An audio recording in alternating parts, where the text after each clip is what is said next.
Bonjour, bienvenue sur ma chaîne IP Survie, pour les amateurs ou les personnes aguerries au survivalisme.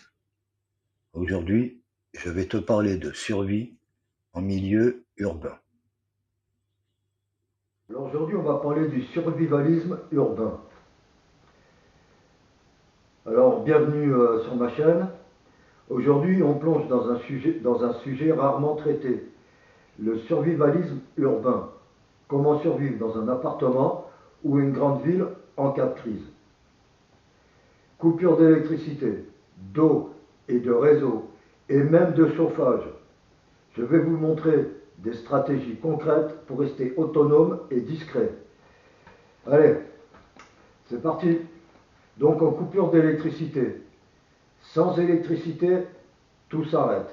Les frigos, les lumières, Internet. Alors que faire? Prévoir des lampes solaires, des bougies de sécurité ou des lampes dynamo.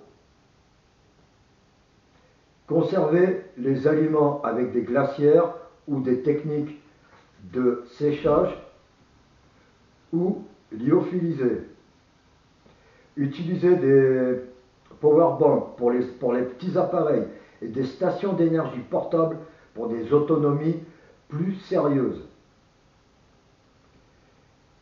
Après, on trouve des panneaux solaires pliables ou fixes permettant de recharger vos batteries, même en ville.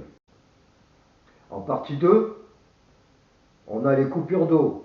Sans eau, la survie devient vite critique. Vous vous souvenez de la règle des 3. Donc, stocker discrètement des bouteilles et jerrycans. Filtrer et purifier l'eau avec des filtres portatifs ou des pastilles micropures. Il y a le bleu et le rouge. Prenez le rouge. Récupérez l'eau de pluie sur votre balcon si vous en avez un, ou rebord de fenêtre. Après, il y a plein de façons, il y a plein de techniques. Réutilisez les eaux grises pour les toilettes afin d'économiser vos réserves.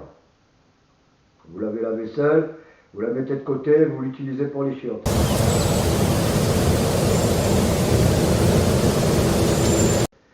Coupure de réseau. Quand Internet et le téléphone tombent en panne, il faut des alternatives. Donc, on va récupérer des talkie-walkie et radios à ondes courtes pour permettre de rester informé en contact. Les radios, c'est pour écouter les informations. Des cartes papier. Fini, fini les trucs là. Parce que là, ça redevient indispensable, tout ce qui est papier, tout ça. Définissez à l'avance des points de rendez-vous avec vos proches pour éviter la panique.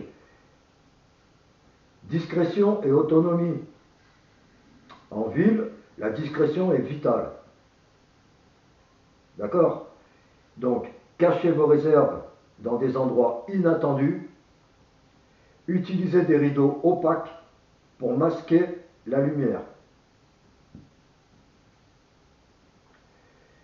Développez un micro-potager d'intérieur. Vous n'allez pas faire ça sur votre balcon. Vous faites ça à l'intérieur de chez vous ou faites germer des graines. Ça, par contre, pour les faire germer, vous pouvez essayer de mettre ça sur un balcon ou comme vous pouvez, ou à l'intérieur. Et surtout, ne montrez jamais vos ressources parce que la survie, c'est aussi la discrétion. Chauffage, en point numéro 5, le chauffage en cas de coupure. Quand le froid s'installe, sans chauffage électrique, eh bien, vous allez faire comment? Les chauffages portatifs au gaz ou au pétrole peuvent dépanner, mais attention à la ventilation. Les bouillottes, couvertures thermiques ou tentes d'intérieur concentrent la chaleur corporelle.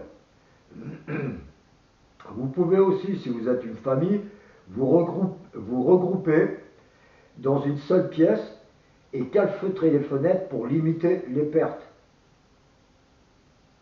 Et n'oubliez jamais, sécurité avant tout, installez un détecteur de monoxyde de carbone. En conclusion, le survivalisme urbain, ce n'est pas seulement stocker des boîtes de conserve, c'est anticiper les coupures d'électricité, d'eau, de réseau et même de chauffage. C'est rester autonome, calme et discret dans un environnement surveillé. Il y a toujours des yeux dans une ville. Si ce contenu vous a plu, abonnez-vous et dites-moi en commentaire quelle stratégie vous semble la plus utile pour vous. Et bien à la prochaine, je crois que j'ai fini. Ciao ciao et on se reverra pour une prochaine vidéo.